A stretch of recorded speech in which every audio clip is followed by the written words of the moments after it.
రోజుకు ఒక కోడిగుడ్డు అయినా తినాలి అంటారు. కోడిగుడ్డు మంచి పౌష్టికాహారం. చాలామంది కరోనా తర్వాత ఎగ్ తినడం ప్రారంభించారు. వారానికి 3 లేదా 4 సార్లు కోడిగుడ్డు తింటున్నారు. అయితే అగ్రరాజ్యం అమెరికాలో కోడిగుడ్ల ధరలకు రెక్కలు వచ్చాయి. ప్రస్తుతం అగ్రరాజ్యంలో డజన్ ఎగ్స్ $7 పెరిగింది, అంటే $603. డొనాల్డ్ ట్రంప్ అధ్యక్షుడైన తర్వాత కోడిగుడ్డు ధరలు దాదాపు 40% పెరిగాయి. కోడిగుడ్డు ఖరీదైనదిగా మారడానికి ట్రంప్ కారణమని డెమోక్రటిక్ నేతలు ఆరోపిస్తున్నారు.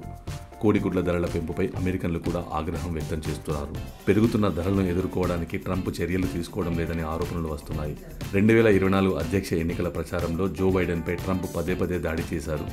అయితే ధరలు పెరగకుండా నిరోధించడానికి మాత్రం ఏమీ చేయడం లేదని విమర్శించారు. Commodity price tracking website trading economics ప్రకారం అమెరికాలో కొన్ని నగరాల్లో ఎగ్స్ డజన్కు $7 పెరిగింది. మరికొన్ని నగరాల్లో $6.55 చొప్పున విక్రయిస్తున్నారు. ఎగ్ అందరికీ మంచి బ్రేక్ఫాస్ట్. ప్రతిరోజు లక్షల మంది ప్రజలు ఎగ్స్ కొంటారు. కానీ ఎగ్స్ ధరలు తమ బడ్జెట్ను మించిపోతున్నాయి. కిరాణా సామాగ్రి ధరలు తగ్గిస్తానని ట్రంప్ చేసిన వాగ్దానాన్ని గుర్తు చేస్తూ టెక్సాస్లో కాంగ్రెస్ మహిళ జాస్మిన్తో పాటు పలువురు సోషల్ మీడియా ప్లాట్ఫామ్ ఎక్స్ వేదికగా పోస్ట్ చేశారు. అమెరికాలో బర్డ్ ఫ్లూ వ్యాపిస్తుంది. దీంతో ఇప్పటి వరకు 30 మిలియన్లకు పైగా కోళ్లను చంపేశారు. ఈ కారణంగా గుడ్ల ఉత్పత్తి తగ్గింది, ధరలు పెరిగాయి.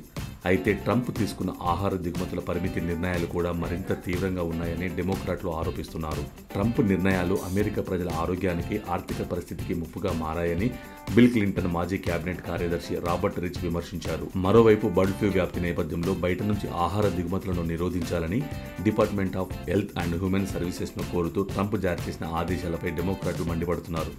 బర్డ్ ఫ్లూ కొత్తగా అమెరికాలోకి రాలేదని, 2022 నుంచి అమెరికాలో ఉందని, వైరస్ కారణాన్ని చూపి ధరలు పెంచడాన్ని తప్పుపడుతున్నారు. కోడిగుడ్డు ధరలు అమెరికా ప్రజలపై తీవ్ర ప్రభావాన్ని చూపుతుంది.